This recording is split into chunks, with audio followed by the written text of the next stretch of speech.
Всем привет, дорогие друзья! Как вы заметили, я не делал обзора на предыдущие обновления.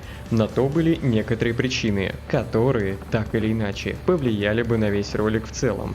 Поэтому обсудим два обновления сразу на холодную голову. Все по факту и по существу. Немного сменю формат таких роликов, добавив некую оценочность каждого изменения. Теперь у нас будет следующая градация.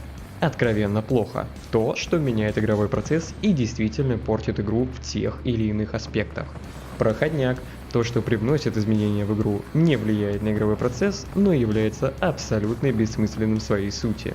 Нормально. То, что влияет на игровой процесс положительно, но имеет некоторые замечания. И превосходно. То, что влияет на игровой процесс сугубо положительно. Также я не буду заострять внимание на новых предметах в обновлениях, по типу персонажей, пушек и их кастомизации.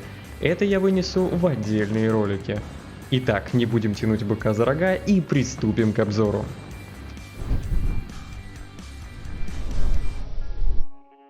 Начнем с самого очевидного, а именно новое меню снаряжения. Теперь вместо старого фона с дымом появился абсолютно честный 3D ангар с детализированным наполнением и различными типами камеры. Свежее же обновление принесло правки по камерам, сделав отображение более реалистичным. Будет еще круче, если вместе с тем на воротах ангара будут клеиться плакаты со всеми прошедшими игровыми ивентами. Это будет динамично изменять меню снаряжения такими детальными мелочами. В игру добавили внушительное количество новых прицелов. Давайте быстренько рассмотрим все из них. Коллиматоры на 1,5 и на 2 для автоматов. Прицелы RI на 1,5 и ZF-9 на 1,5 для пулеметов. КСК на 2, МК-20 на 2, RFX на 3,5, Браво на 4,5 для болтовок, М11 мод 2 на 1,5, ФОК на 2, G19 мод 3 на 2,5 и Дельта 3 на 3 для полуавтоматических винтовок. Разнообразие всегда круто, но из-за неудобства одного из прицелов, прямоугольный коллиматор, неправильно запеченного света и прочих огрех ставлю нормально, но в уме держу превосходно.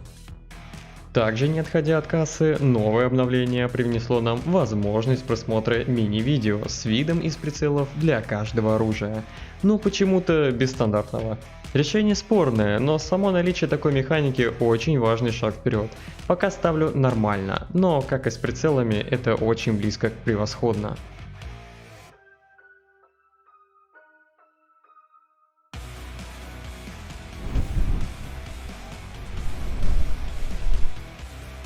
В обоих обновлениях продолжили обновлять скины вышедших ранее оружий. На очередь к изменению в этот раз стали СВТ-40, модель 1897, М20 Супербазука, Colt Palace, Найм Бутамп 1, Officer's Dirk в обновлении 1.42, М2 Stinger, М1 Garand, Type 99, Type 99 Collectible, Штурм Pistol, Owen Gun, Browning М1919А6, Bren МК3, Type 97 в обновлении 1.43. Конечно же, это превосходные изменения, ничего тут и рассуждать. Рескин и детализации великолепны.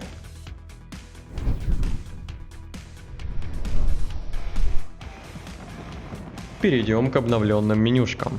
Нам добавили новый свет почти во все экраны. К сожалению, я вам это не покажу, но просто знайте, что это так. Вместе с тем в новом обновлении полностью изменили все шрифты, так что обязательно пишите свое мнение по ним. Вдруг где-то плохо видно или же наоборот излишне крупно. Тут оценочность давать не буду. Механику еще будут допиливать в новых интеграциях. Одного ЗБТ недостаточно для столь крупного изменения для всех локализаций. Идем дальше. Еще с прошлого обновления добавили плашки с отображением количества предметов в вашем инвентаре и способами их получения. Лично мое мнение, бессмысленное нововведение. Игра не настолько перегружена, чтобы нужно было везде дублировать ваши ресурсы. Уж будем честны, игрок 2 кнопки нажать не обломится. Ставлю заслуженное проходняк. Анимация получения наград была также переделана. Теперь это не просто окно с призами, а целая динамичная рулетка с автопрокруткой полученных призов. Круто? Безусловно. Также сюда внесу изменения с отображением получаемых в режимах наград в меню выбора и цветовую подложку значимости предметов. Перейдем к изменению Battle Pass'а. С прошлого обновления его поделили на три составляющие. Для игроков с 3 по 20 уровень, с 21 по 40 уровень, с 41 по 100 уровень. Что я могу сказать? В сравнении со старым боевым пропусками мало что изменилось. Ну вот вроде есть градация уровней, а награды по-прежнему как украли. Давайте разбираться поэтапно. Вот у нас есть правая часть БП. Она всегда неизменна, какой уровень у вас бы ни был. Что в целом правильно, ведь это скины и элементы кастомизации. Хорошо, вопросов нет. Но перейдем к левой части. Ох, и тут начинаются нюансы. Первый и самый очевидный вопрос. А для чего в принципе существует первый вариант БП для игроков ниже 20 уровня? Давайте глянем правде в глаза. Игрок, купивший БП, за время его прохождения убежит к 30 уровням. Для него предлагаемое в БП оружие будет банально неактуально. Задается вопрос, для кого оно тогда? А ответа нет, ибо не для кого. Оно просто отнимает у новичка возможность получить с БП нормальное снаряжение. Делайте сразу БП с нулевого по 40 уровень, тогда оружие не успеет потерять своей актуальности. В подтверждение моих слов абсолютно идентичная награда по расходникам. Да, кредитов меньше, но по мне так это очередное издевательство над новичком. Упраздняйте эту глупость. Теперь посмотрим, что там у нас хардов. А по сути ничего нового, старые песни о главном. Расходников как украли, стволы, ну с натяжкой для 40-х левелов покатят. Ах да, чуть не забыл, рейтинг. Понимаете, сейчас мейнстриму разрабов везде пихать рейтинги. Игра же становится соревновательной, поэтому нужен рейтинг кто сколько спит в неделю в мягкой белой камере в погоне за этапами. В целом свое мнение я сказал, но кто не понял, рейтинг абсолютно бессмысленный, механика бредовая, а сама концепция, затрагивающая серверное пространство нелепыми дополнительными вычислениями, мягко скажем, сомнительна. В общем, я бы поставил очень плохо, но будем объективны, на геймплей это не влияет, так что ставлю просто проходняк. С прошлым обновлением была изменена механика получения урона игроком. Теперь есть два типа нанесения урона – базовый и прямой. Базовый работает по принципу сначала броня, затем ХП. Это серьезно повышает живучесть во время боя, сравнение со старым вариантом 20/80. Если раньше игрок умирал даже когда броне еще тьма, а ХП уже на нуле, то теперь этого не произойдет. Прямой же работает напрямую по ХП. К ним относятся танки и некоторые гранаты. В описании к последним как раз добавили такие пометки. В целом это конечно же круто, но имеет одно большое но. Урон некоторых гранат ваншотный, а способ получения их слишком легкий. Отсюда появляется два пути: повышение цен на гранаты или же даунгрейд их урона.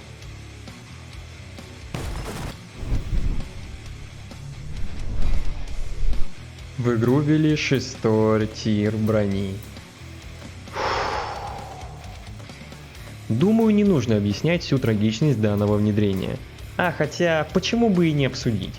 Начнем с того, что 5-й тир за год своего существования даже не успел раскрыть свой потенциал. Оружие, которое сносило бы его слишком быстро, еще не вышло. А даже если, то случилось бы это где-то через 2-3 квартала. Прокачка 5-й брони была изнурительной. Абсолютно каждый потерял все очки мучения, а вместе с тем и изначальный запас кредитов. Как мы с вами знаем, процесс сбора очков улучшения брони очень медленный. Да, он удовлетворяет потребности новичков, но абсолютно не сделает этого для хардов. Систему в корне нужно менять. На прокачку одной брони уходит от 800 до 1600 заточек, что в свою очередь 80-160 тысяч кредитов. При том, что капает нам в месяц всего лишь около 90-100. Без покупки заточек за валюту прокачивать лишь одну бронь нужно в среднем год, а это ровно цикл ее жизни. Докачал броню и выкинул время и силы в трубу. Красота. Напомню, что покупка брони в данный момент исключительно за реал. Тогда давайте рассчитаем ценник прокачки в голде. За 5к кровного злата мы получаем 50 очков. То есть для полной заточки нужно 120 тысяч золота. И это по-прежнему на одну броню. Может, со стороны баланса между бронями прошлого и свежего тира все хорошо? Так нет. Тут и геймдизы постарались. Сделать шестую броню как 2/5, но это нужно быть сверхразумами. Мало того, что она стоит космос, так еще и ее обладатели становятся терминаторами с дополнительным уроном в 5%. Снести такую тушку даже донатным оружием целая проблема, что уж говорить о устаревшем фри-ту-плейном. А броня пулеметчика почти 4 тонны чистого жира. В совокупности с бафом от того же Максима эту тушу просто невозможно пробить.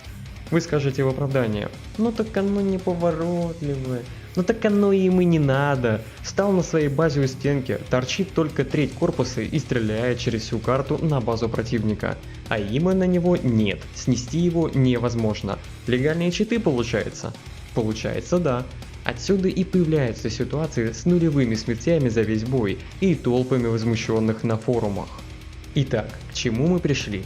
А к тому, что с приходом обновления вместо праздничного настроения многие игроки завершили свою карьеру в этой игре, бросив взор на проекты с более дружелюбной системой монетизации, или же находятся в промежуточном состоянии, где любой кривой чих со стороны разработчика перманентно спустит пусковой курок в сторону затраченного на проект времени. И ладно бы уходили фри-то-плей игроки, так нет. Уходит именно что донатеры, что влечет за собой увеличение цен в будущем и еще больший отток лояльной аудитории от проекта. Мое мнение, это самый глобальный обсер отдела маркетинга, ставящий будущее проекта над пропастью. Мой вердикт: очень плохо.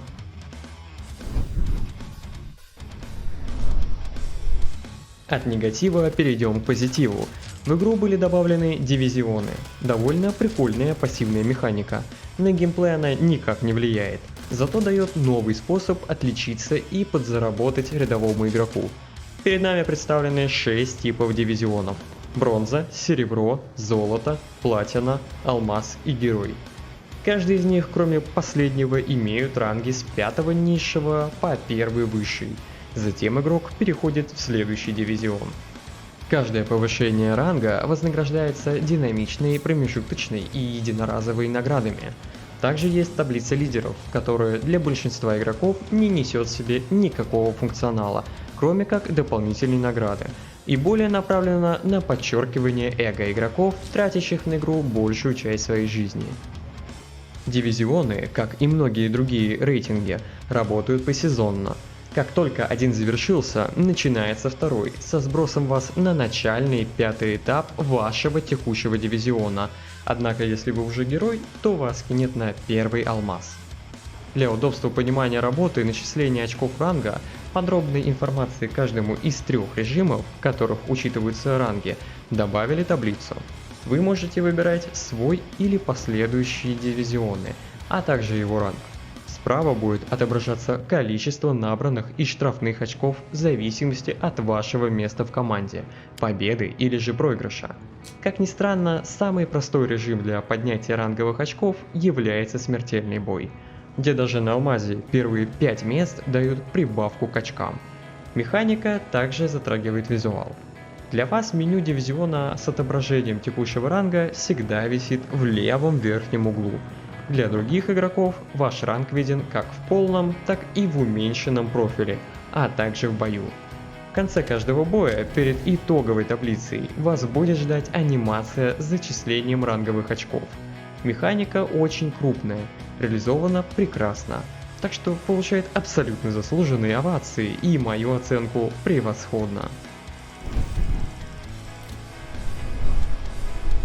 Клановая система вновь подверглась изменениям. Теперь сезоны не только завершаются каждый месяц, так еще и полностью обнуляют накопленные кланами очки. Само по себе решение правильное, что не сказать о времени сезона. В моем представлении сезоны должны длиться минимум 3 месяца, с подведением итогов раз в год за все 4 сезона в формате поздравительного новогоднего видео от официального канала разработчиков со сбором всех изменений за год в игре. Почему 3 месяца? Потому что игроки банально устают постоянно играть сутками напролет и полностью забивают на систему кланов. Исключениями являются кланов 5-6, которые работают по принципу «не набиваешь очки, пинок под зад». Это недружелюбная система для игроков, где большая часть аудитории – люди за 30 семьями, уделяющие игре вечернее время в поисках расслабления или же сброса стресса, но никак не его дополнительного получения. 3 месяца позволяют игроку создать для себя период отдыха от клановой гонки, постепенного вливания и конкурирования внутри клана, а затем финального разгона по активу на результат перед окончанием сезона. Мое мнение на данный момент по рейтингу очень плохо.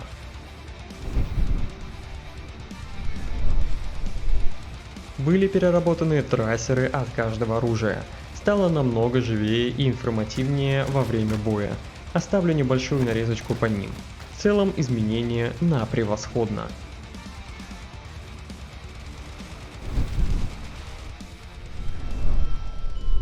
Для создания новогодней атмосферы были переработаны 2 карты – метро и Божественный Сталинград.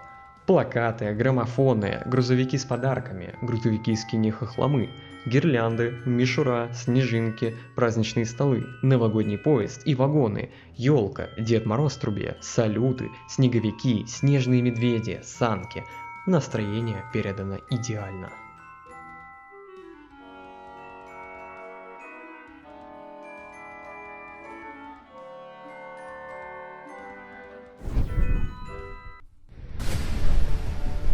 Новая карта Высота 400 – это квинтэссенция левел-дизайна в этой игре. Объем, масштаб, атмосфера, цветовая гамма, уровность, разнообразие границ для режимов, сочетание открытых и полуоткрытых местностей.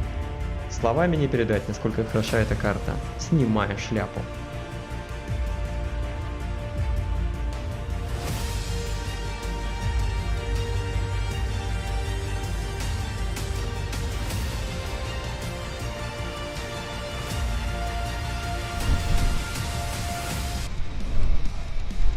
Ну и по традиции подведем итоги 2 обновлений.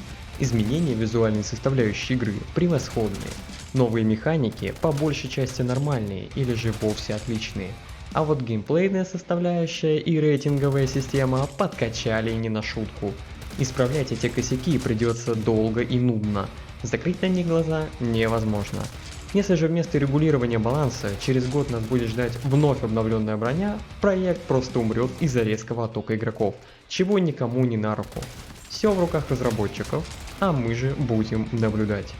А на этом все, друзья. Оцените ролик по достоинству, ставьте лайки, оставляйте комментарии, подписывайтесь на канал, бейте с 2 ног колокол. А также вы можете поддержать канал материально, перейдя по ссылкам в описании. Контент трудный в монтаже и без мотивации собирать такие ролики затруднительно. Всех вас обнял и до новых встреч в новых роликах.